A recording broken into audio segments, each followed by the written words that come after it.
Good afternoon. My name is Paul James. I'm the Director of Publishing and Development for the Knoxville History Project.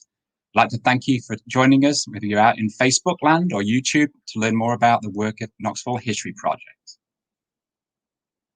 As part of today's event, we are particularly proud to honor two remarkable individuals, Dr. Charles and Terry Faulkner, for their outstanding contributions to what we know about the city's history. Our program will begin shortly with a brief overview of the Knoxville History Project's work, followed by remarks by our Executive Director, Jack Neely, who will introduce a short documentary showcasing the work of our special honorees and present them with their award. Finally, our board chair, Casey Fox, will discuss why supporting this organization is critical to furthering the KHP's mission, to educate the public today, but also for years to come. You can make a donation at any time through the KHP website. Founded in 2014 as an educational nonprofit, the Knoxville History Project's mission is to research, preserve, and promote the history and culture of Knoxville, Tennessee. We conduct fresh research, which lies at the core of everything that we do, whether it's giving talks or publishing books, curating public art projects, or promoting the city's history in a myriad of ways. We provide educational talks and presentations to all kinds of audiences. One audience is UT students. You can see here with Dr. Patricia Ruschenberg's public history class. Here, Jack is telling the stories of remarkable Knoxvillians that came before us through the gravestones and memorials at Old Gray Cemetery, one of our most fascinating public spaces. It used to be a public park, and in fact, in some ways still is. We also talk to civic groups, to Knox County teachers, visiting journalists, Sunday school students, in fact, any group that you could almost think of. We're happy to talk about Knoxville history. All of our lives have been impacted by the pandemic in the last year, and moving online quickly proved to be a challenge, but also, in turn, an opportunity for the Knoxville History Project last year. Last May, we began a weekly series every Thursday at 6 o'clock, educating the public safely from their homes in all kinds of history subjects. And it's amazing to look back on 55 back-to-back weekly programs covering a broad spectrum of programs. That's probably equates to well over 1,000 program development hours in the last year. We've covered subjects such as frontier history and our statehood with and from Blunt Mansion Association.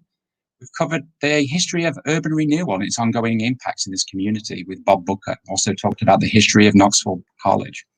Also talked about the history of Vine Street with UT printmaker Beauvais Lyons and Philadelphia artist Steve Prince, and many more programs.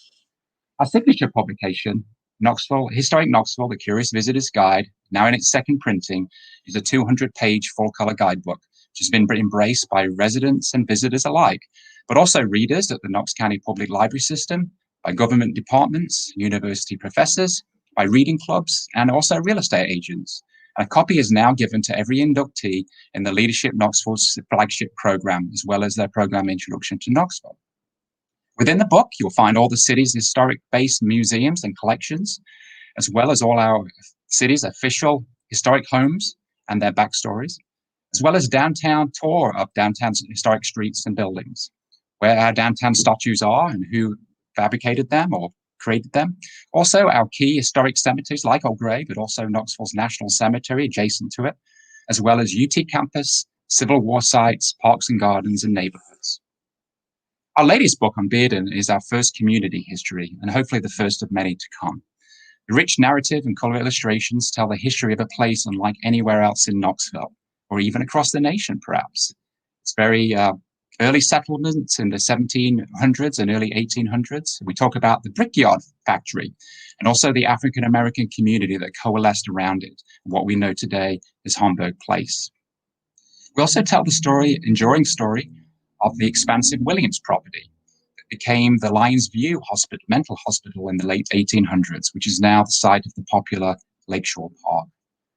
Bearden is also the dawn of Knoxville aviation, and it's the site of the first municipal airport on Sutherland Avenue, what we know today as McGee Tyson Airport, as it was called back then. Also, the fascinating tourist camp and motel era, as well as Bearden Bohemians, authors like Cormac McCarthy, who wrote one of his novels there, and also the Everly brothers, who lived and also went to West High School, and now they have a park named after them.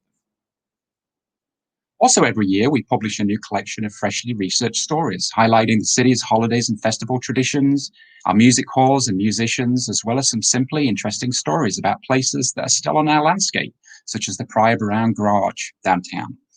This year, we'll release a third entry in our Knoxville Live series, telling stories of fascinating Knoxvillians. To date, these booklets have featured stories on the fascinating saga of the Tennessee Williams family, the founding of the YWCA by fascinating individuals like Florence Payne and others, or the ongoing legacy of photographic conservationist Jim Thompson, as well as Isaac Gammon, one of the first Black council members in Knoxville's history in the 1800s, plus relatively unknown country musicians like fiddler Newman Wise. One of our regular guest authors is the author, poet, and tour guide Laura Still with Knoxville Walking Tours. She is working with us to produce a new history of women's suffrage here in Knoxville. The book will detail stories and biographies of extraordinary local women, such as suffrage leader and educator and activist Lizzie Crozier French, who fought for change and equal rights. I'll also highlight the city's first females who were elected to public office, like Lala Arnstein, who was the first female elected Justice of the Peace, and Annie Davis, the first woman from Knoxville to be elected to the state legislature, who also, by the way, helped establish the Great Smoky Mountains National Park movement in the early 20s. Plus, we'll highlight other groundbreaking women such as Ethel Benson Beck, Laura Kanzler, and Mary Boyce Temple. You can find Knoxville history with us online, 24 hours a day, 7 days a week on our website. You can learn more about our community engagement program, Knoxville Shoebox, where we encourage people in the community to share photographs or postcards, scrapbooks, and other ephemera. You can watch hours of our recorded talks under the History Happy Hour portal there. And also learn about our free fee-for-service offerings, perhaps, if you're interested and need some help detailing the history of a building or a site. Also proud of our driving tours, which we also developed through the pandemic last year. Encouraging people to get out safely in their vehicles, or perhaps from sitting at home in an armchair. You can download these tours, print them off, or download them to a phone or a tablet, and discover the history and hidden stories around Knoxville along such thoroughfares such as Kingston Pike through Bearden and Sequoia Hills, along Central and Broadway, as well as Magnolia Avenue, and delving into South Knoxville along Chapman Highway and Maryville Pike. We also hope that by taking one of these tours, you'll discover parts of town that either you're unfamiliar with or perhaps never even been to before, and learn some of its history. We're also partnered recently with a company called VoiceMap, based in Cape Town, actually, in South Africa, to develop our first audio walking tour. You can walk along and hear stories of the legends of country music, including where Dolly Parton first fell in love with her audience, so she said, where bluegrass duo Flat and Scruggs recorded their first records, and where Arthur Q. Smith sold songs to pay his bar bill. And finally, where Hank Williams spent his last evening at the Andrew Johnson Hotel. And shortly, we'll be releasing the first in a series of new podcasts. Out of the city streets, you'll find our Art Wraps program, which we developed in 2017. We've done 29 wraps now, with 3 more in production. This is taking blank canvases, which are silver traffic control boxes, wherever on the street, wherever there's a traffic light, and converting them into works of art. Here's just a couple, though. Willie Henry Stevens from the Knoxville Museum of Arts collection on the corner of 11th Street, right near the museum on Western Avenue.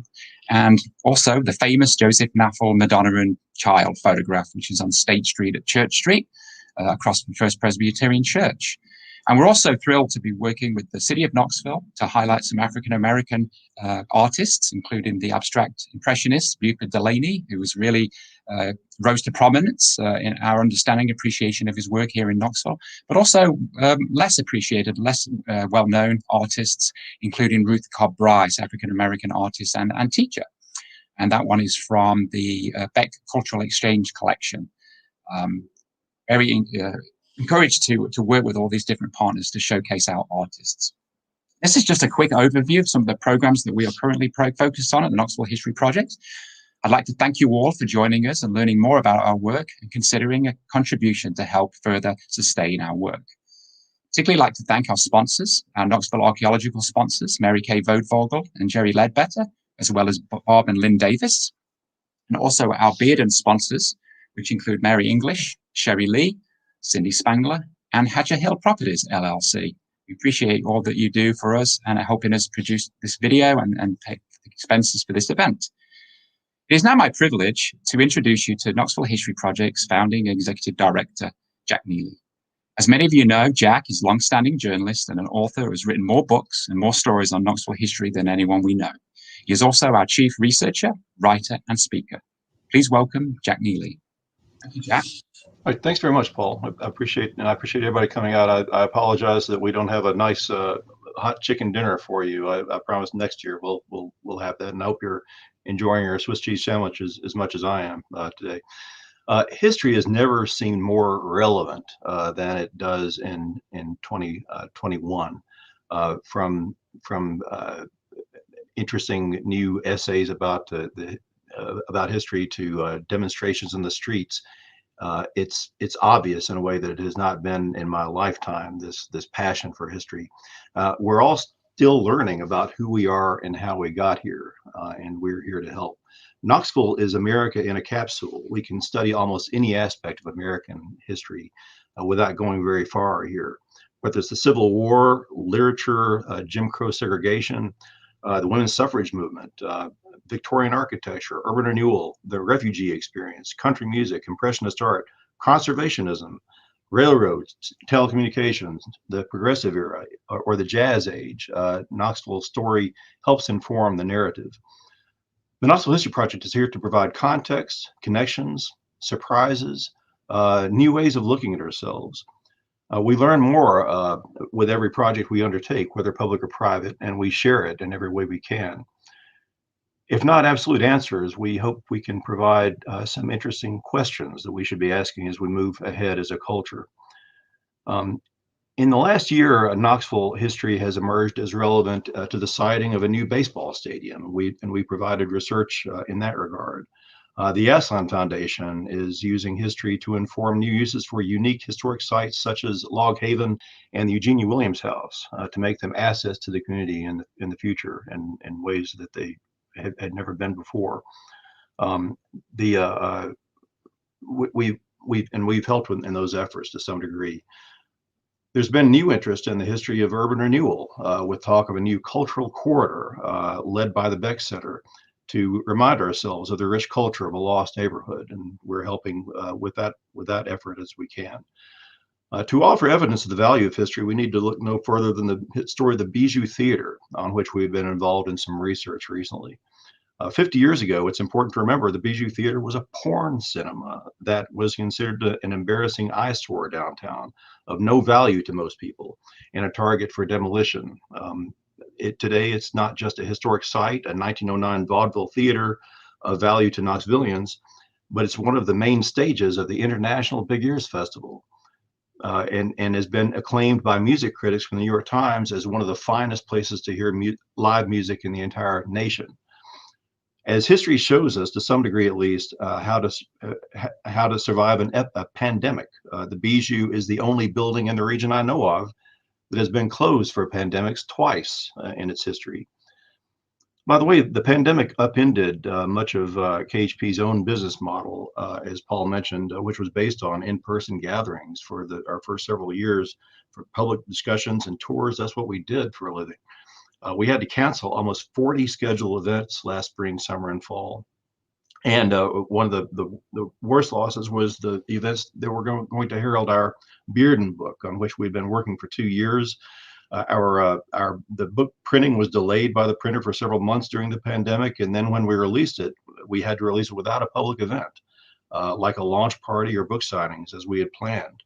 I had never launched a book without public events before, and knew from experience that those are the biggest selling opportunities in the life of a book. So a year ago, I was frankly pretty worried about how we were going to survive into the future. I think I was more worried than Paul says he was. But however, we moved forward quickly to offer online options like the Zoom, as Paul mentioned, and we came up with COVID-safe driving tours to be downloaded from our website, and worked on our first audio apps and podcast projects. When the Bearden book came out, we did a Zoom talk about it, and it has sold better than I expected without public events. And many Bearden stores have never sold history books before. So thanks to many of you who are joining us today, we have made it through the storm. We're very grateful to your help, more than we can express. This year, KHP helped celebrate the 225th anniversary of the 16th oldest state, Tennessee. And next year we'll help the city celebrate the 40th anniversary of something that was much more popular at the time, and that was a World's Fair. Of course, history will always be incomplete. That's what makes it so fascinating. We're grateful that we have lots of records available in the library, and legal documents and journalism and letters. But those resources are finite, recorded by distracted mortals, and many details of life in Knoxville, even during the historical period since the founding of Knoxville, are still elusive. Journalism hardly even tried to describe the lives of ordinary citizens in Knoxville until the city was about a century old. Reporters and letter writers and even diarists of the city's early decades rarely described lifestyles, race relations, specifics about diet, and many other details of life and business in Knoxville that might have seemed too obvious or mundane to record on any lasting document, but that are interesting and sometimes urgently interesting to us today. But those gaps, especially in the early eras, for those gaps, we depend on archaeology. And prehistoric archaeology is our only source of any sort for material about Native Americans who left no written record.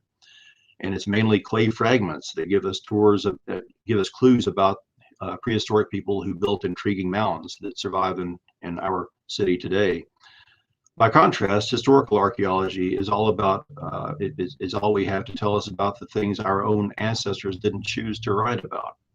That's why our staff and board unanimously chose our particular honorees this year. Our past honorees have included Brad Reeves and Lucia Trott, who founded the amazing Tennessee Archive of Moving Image and Sound. My old friend and UT professor, author Bruce Wheeler. Historian and civil rights activist Robert Booker, who's one of our founding board members, with whom we have frequently shared a stage for public programs. And last year, of course, our respected author and columnist and optometrist Jen Tumblin. I wonder if people in the future will notice that we honored an optometrist in the year 2020. No one has done more local historic archaeology than Dr. Charles and Terry Faulkner, this year's honorees. But in addition, they have a kicker in that Terry Faulkner has also done much work in recognizing the 19th and 20th century cultural history of their home neighborhood, that is Bearden. One of the most recent manifestations of their work is so new that many of you may not have even seen it yet. It's a testament to the power of telling our stories when we remember that in the 1990s, only a few Knoxvillians, and most of them were old classmates of each other, were aware that the Everly Brothers had ever lived here, or that they were important to the history of popular music. I know because Metropulse did a story about them back then, and a lot of people were very surprised. Now the Everly Brothers are honored with a public park with inscribed tributes from Paul McCartney, Carole King, Paul Simon, Brian Wilson, and several other major stars who were specifically inspired by these West High alums. A team including our own founding board member Dwayne Grieve and today's honorees made that happen. Hardly any household in the world, perhaps, includes connections to the Mississippian era of Native American culture and the birth of rock and roll music. But thanks to another founding board member, Linda Billman, and her old Heartland series colleague, Doug Mills, for the following tribute to Charles and Terry Faulkner. I hope you enjoy it.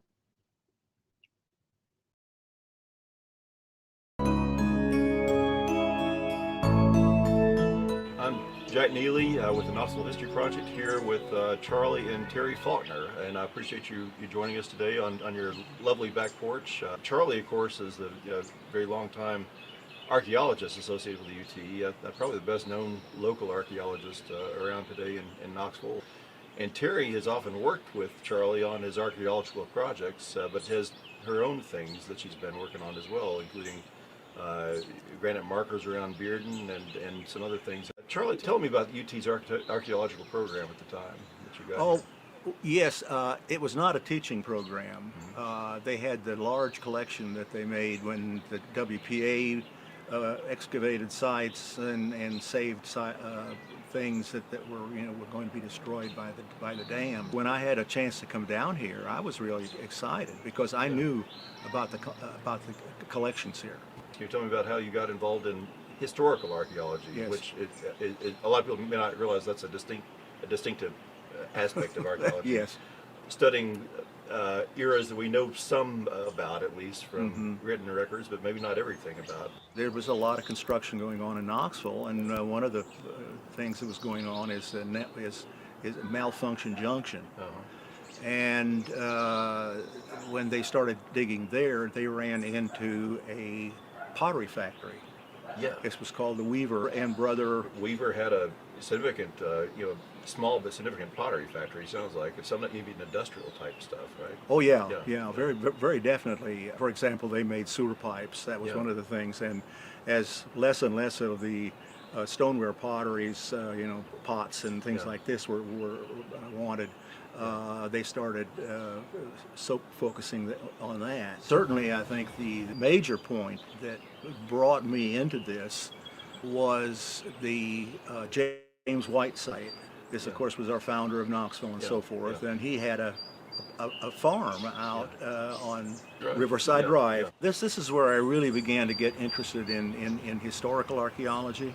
A lot of people know that James White had a fort in the downtown area. Yes. Not where it is now, but over on what's now State Street. We found a thimble, a silver thimble, which had letters and stuff on it. We found all kinds of clothing. We found a lot of firearms artifacts. There is a publication out on that excavation. I always tried to at least publish something on the work I did so that they could kind of see what was here in Knoxville and so forth. Being local, it's kind of like walking out your back door and then right there it is. Yeah. We also found a lot of this very nice pottery that was being made at that time. And this was all English pottery. Yeah. This led to a huge collection of artifacts, early artifacts. Charlie collects teapots. But I buy did. them for him. Are they all broken? Or are they... Oh, no, these are, they're whole teapots. Okay. Yeah, 10, 20, 30 years ago, you could walk into it, antique mall, and here's a 18th century teapot, and it's $10. He would be in one aisle, I'd be another, and he would say, "Honey, I found something good." And so that would be like a 1780 piece little creamer for $1. He would take whole pieces for the students to see what those look like rather than just the tiny shirts. And Terry, you're attuned to what things look like because you've actually helped him a lot with illustrations, especially in Yes. reports and that sort of thing. So Yes. you're as a professional illustrator, designer, artist. Is that fair to say? I did scientific illustration, graphics, cover designs, etc. Dr. Charles Faulkner was one of the top professors at the University of Tennessee when it came to archaeology. And over the course of the time that he was at the university, over several summers, they used the gardens here at Blount Mansion for their field schools.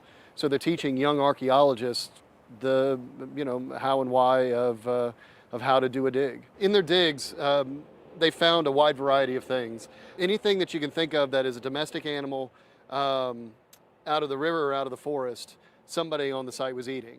And lots of different kinds of pottery and porcelain, some metal items, beads, I believe. One of the most important parts about the work that they did here was to give us a glimpse into the lives of the enslaved here. It was always a hole in our interpretation up until about the 90s as to who were the enslaved peoples that were here, what was their life like. So we we're able to talk about everything from foodways to the life of the enslaved to kind of day-to-day life of the Blount family based on that work.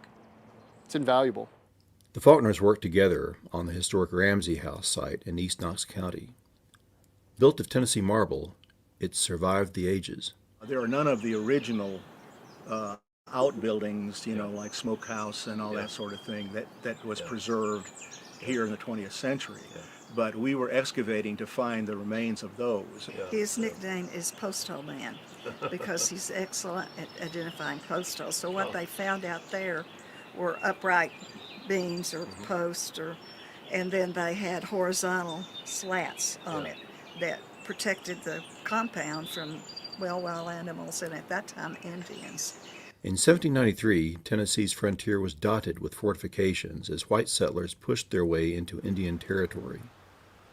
Knoxville was the intended target of at least 1,000 vengeful Chickamauga, Cherokee, and Creek warriors. Instead, they turned their rage toward a fortified settlement in modern-day West Knoxville called Cabot Station, and the 13 people in it. The Cabot Station was particularly ominous in that the people who were in there surrendered to the Indians. The Indians said, well, we won't harm you, and we'll trade you for white captives. And then when they unlocked the doors and came out, they killed them. Killed all the Cabots. Supposedly buried them, we don't know. And so when I got interested in Cabot Station, one of the things I wanted to find out, well, one of the two things I wanted to find out, one was exactly where the cabin was. And the second was, where are the bodies? It's quite interesting, but I spent 2 seasons out there, and we still do not know exactly where the cabin was. The 19th century Mars Hill Cemetery may have started as the burial place of one of the Cabots who died before the massacre.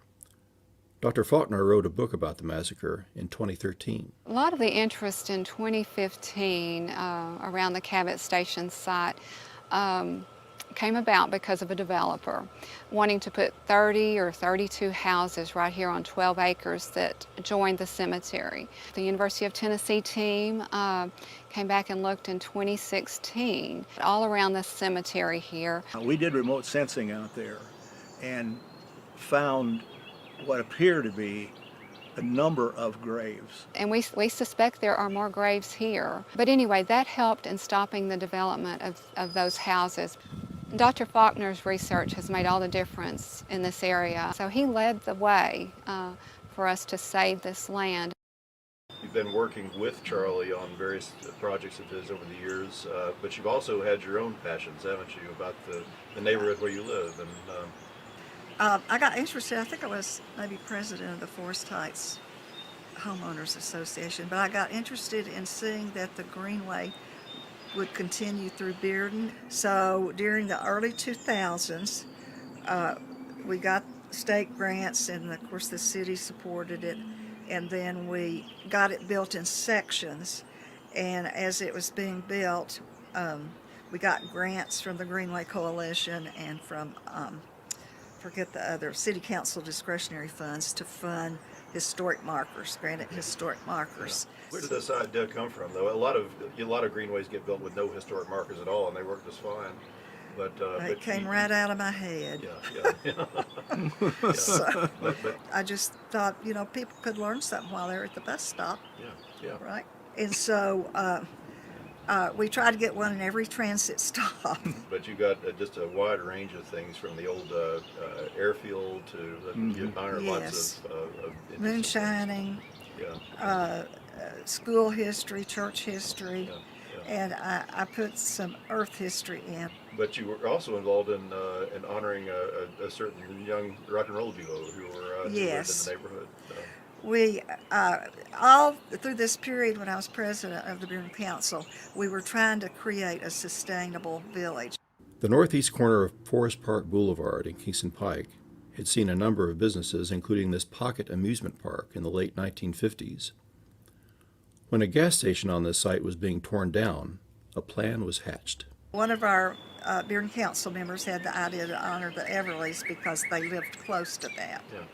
So we began fundraising to get the park built, and a lot of people participated in that. The city participated a lot. And it's a small park, but it's an amazing park to look at. It was a great idea to put quotes from 7 or 8 really famous singers and songwriters. Dwayne and I heard that Graham Nash was going to be in town, and so we said, well, let's go to his let's go down and you see if you can wrangle a meeting with him after the concert. So he met with us, and he agreed to be honorary park chairperson. Well, and to get all of his buddies to do quote markers. Grandmaster from England, originally from the Hollies, That's right. So, and he ends up being the guy that got connecting Knoxville to all the Everly Brothers influences. That's right.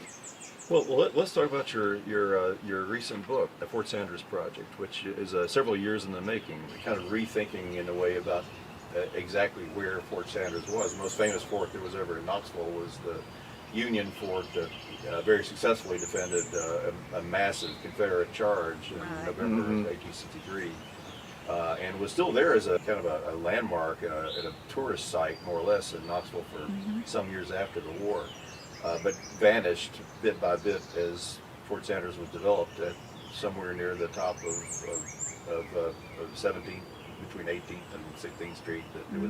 That's where Fort Sanders was, at the top of the hill there. What we did, we followed the fort as it slowly disappeared through development, right up to present times, and the present threats to preserving that great historic, what was Knoxville's first western suburb. So right up to UT, and apartments continue to be built, houses continue to be torn down. It's not intended just for scholars. You can read about the whole story of Civil War in the Knoxville area, but also talks about the kind of this new idea that you have about where the fort actually was, which was a couple hundred feet to the west of where people assumed that it was. Essentially a block. Yeah. All right. Well, a fascinating subject and interesting book with lots of pictures I've never seen. And I want to talk to Charlie about some earlier things in his career, including a place that I think of as Tennessee's Stonehenge. It's known as the Old Stone Fort, and it's not in Knoxville, but it's very close to a place that a lot of Knoxvillians know very well, which is the Bonnaroo site, the Rock and Roll Festival site, down in kind of south central Tennessee, Cumberland Plateau. Yes, it was. It was just when the state bought the property and was then turning it into a park.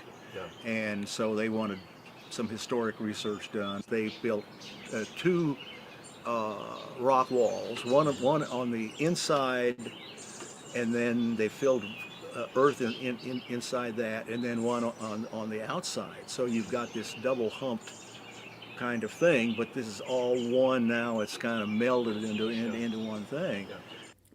This Native American site, known as the Old Stone Fort, dates from 420 BC to 20 BC, according to Dr. Faulkner. The structure's walls come close together at a point facing east, suggesting its purpose. They're solstice markers, or they now think that some of them were related to moonrise. But whatever it was, they put a heck of a lot of work in on this. But then we're talking 400 years. In the early 2000s, Dr. Faulkner raised concerns when UT wanted to build a bridge from the agriculture campus to the main campus, and in the way was an ancient structure. Yes, there's a mound there. It's it was a rounded top mound, and probably a burial mound. Finally, I think they came up with a pretty good solution. The bridge comes across near the mound, and actually you can see it better now than you used to be able to. Yeah. But doesn't really touch the mound. It's a fascinating place. I'm surprised more people don't know about it. I've looked. There are only 3 or 4 campuses in America that have a mound on campus. And this is in fact, one has a fake mound that they discovered that they've been bragging about for years, and we actually have a genuine. Yes, it's genuine. I don't think there's any question about that. Yeah. Charlie, I'm sure you've worked with a lot of students over the years, have you watched their careers as they've gone from there?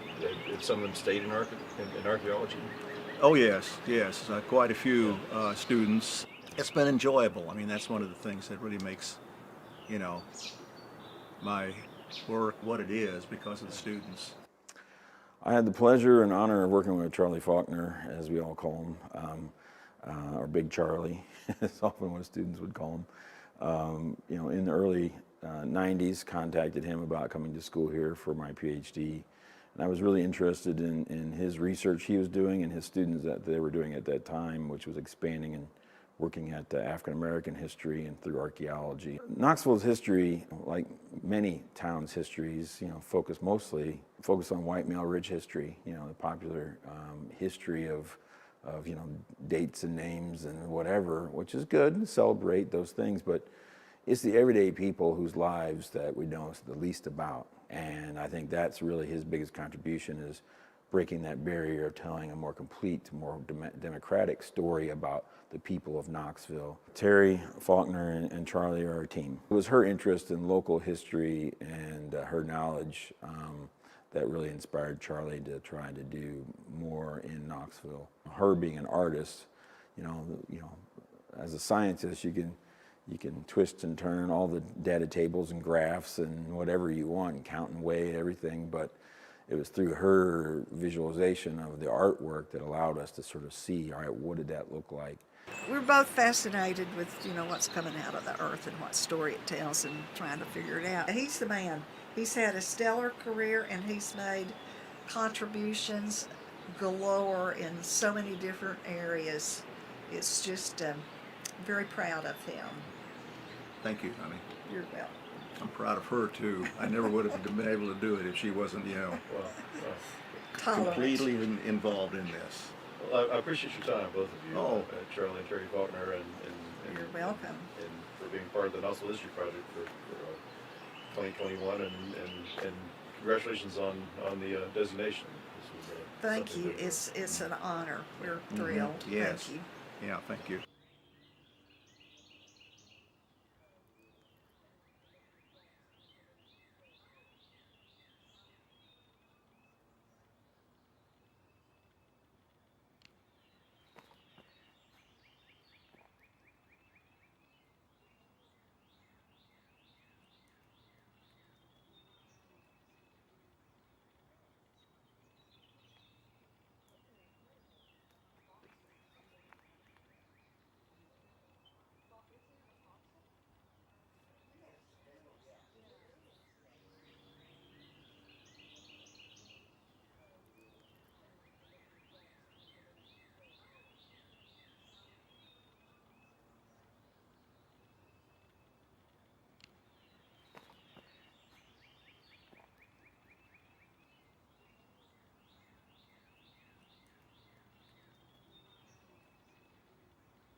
And Linda, our board member, and Doug Mills deserve the credit for that. Without further ado, I'm much honored to introduce the couple themselves live now, Charlie and Terry Faulkner from their lovely home in Bearden. I've known Charlie for many years. As a journalist, I began covering some of his digs probably back in the 90s, if not earlier. And sat in the hot sun with him, not as long as he has, but through a few digs, and just found one fascinating trowel after another. But I've known Terry for at least 20 years. We worked on a big story for Metropolis about back in 2001. But it's great to know both of them and welcome both of you. I wanted to just see if you all have anything to say. And congratulations for the award. So we're on now. Yeah. Well, I think that Charlie wouldn't mind if I spoke for him, which I probably do too much. But thank you, Linda Billman and Doug, for a great video. And thank you, Knoxville Heritage Project, for this recognition. And we're thrilled. And we want to encourage everybody to support this organization, which surprises us all the time with their research and new photographs. We're grateful. Yes, Yeah. we are. It's an excellent group. and support very heavily. Thank you. Well, thanks a lot. And Knoxville, the Knoxville History Project is grateful to you all. Knoxville history is much richer for your having contributed to it, and I appreciate you joining us today. Next, I'm going to introduce our board president, Casey Fox, who has a few words to say. Casey. Thank you so much, Jack. And thank you to Charlie and Terry for your decades of dedication to illuminating Knoxville's rich history. The value of your work is impossible to put a price on. And thanks to each and every one of you who's joining us today, from our steadfast supporters who have been with KHP since the beginning to those who are just learning about what we do. I'm so proud to be able to represent this organization. Every time I speak with Jack or Paul, they share at least one fascinating project they're working on or intriguing tidbit from Knoxville's past that they've uncovered, usually more than one. The weekly Zoom talks have been such a pleasure throughout the pandemic, and one of the first in-person things I did once it started becoming safer for us to do so was take one of Jack's tours of the Eugenia Williams house. For folks like us who love Knoxville and love history, the payoff for involvement in KHP is immediate. And while instant gratification is wonderful, it's one of my favorite things, KHP is also playing the long game. A huge part of what this organization does is write and publish books. And these books are adding to the record of Knoxville in a hugely significant way. The work of the Knoxville History Project isn't just for us, it's for our kids, our grandkids, and Knoxvillians yet to be. Now, I know I just said it's impossible to put a price on work like that of the Faulkners, but that doesn't mean there isn't a cost involved. The work of creating the record of a place and its people takes resources, tools, and time. And the staff of the Knoxville History Project, Paul, Jack, and Nicole, need more of all three. Their work is not being done anywhere else, and it will only happen in a coordinated way with all of our support. Our fundraising goal today is $20,000, and I'm thrilled to say that we are already well more than halfway there. In fact, we only need to raise another $6,000. Thank you so much to everybody who's already given. It means so much to us. And if each one of you who's watching today makes a gift of $100, we will not only hit our goal, but surpass it. And if $100 isn't within your means right now, please know we will be truly grateful for any amount that's reasonable for you. And we do have incentives. Each person who donates $50 or above gets a special monthly Scruffy Citizen email with a unique Knoxville story. And you'll also receive a gorgeous set of historic Knoxville postcards delivered to you via U.S. Postal Service. And if you donate $100 or more, we'll also mail you our next freshly researched story collection booklet in the fall. We are all the beneficiaries of the enormous amount of time and energy the Knoxville History Project invests in Knoxville's history, and so are future generations. Now, it's time for all of us to invest in them. If you'd like to write a check, simply send it to 516 West Vine Avenue, Suite 8, Knoxville, Tennessee, 37902. You can also give online at our website, knoxvillehistoryproject.org. And let me tell you, giving online couldn't be easier. I also want to encourage you to consider spreading your giving throughout the year with a recurring gift to the Knoxville History Project. Monthly pledges help KHP improve its long-range planning, and they lessen the acute impact on your own pocketbook. It's a win-win. Please email Paul. His email address is paul@knoxhistoryproject.org if you'd like to set up a recurring donation. Once again, thank you all so much for coming. I know we're all thrilled to be beginning to attend live events again, so it means so much that you joined us virtually today to help celebrate the Faulkners and the Knoxville History Project. None of this work would exist without you, and we are so grateful for your presence and support. I'll throw it back to Paul now for some final words. Thank you, Casey. I really want to thank you and the entire board for helping move the Knoxville History Project in the right direction and help us grow from strength to strength. As Casey said, every donation of $50 or more, we'll send you a pack of postcards, and this is where you can donate easily from our homepage at knoxvillehistoryproject.org. But the postcards, it's kind of a little fun give back. These have been reproduced from a wonderful collection of 300 vintage postcards, many from the early 1900s by Alec Rydell, which was a gift because he loved our Bearden book so much. So thank Alec. for sharing these postcards. And you can keep them, frame them, or send them on with a little love to friends and relatives, and enjoy them however you like. Just some of my favorites from Alex's collection. Love this one on the left there, top left there, looking from South Knoxville across the Gay Street Bridge. And of course, Staub's Opera House is always a classic. Coming up in the next couple of weeks are 2 Zoom talks, including, next week, June the 24th, a week from today, our Parks and Gardens with Jack, and a contribution from me. But also the 1st of July, we're doing Stuttery Serenade with Jack, and also with Eric Dawson at the Tennessee Archive Moving Image and Sound, which is a direct tie-in with this wonderful program that Casey, who's now working with the Biggest Festival, Stuttery's Knoxville, A Hymn to the Past in Film Music. We're helping sponsor that and promote that. It's going to be a wonderful evening's entertainment on Thursday, July the 8th at Lakeshore Park in the evening. So go on to bigearsfestival.org and learn more about that. And then on Tuesday, July the 13th, we're going to be back in person at Maple Hall kind of regularly, moving our Thursday slot to second Tuesdays. We used to be third Thursdays. Now we're second Tuesdays at 6 at Maple Hall, which is the bowling alley down on Gay Street. And our first is a kind of an air-conditioned tour of all the historic sites in downtown Knoxville. So please join us for that.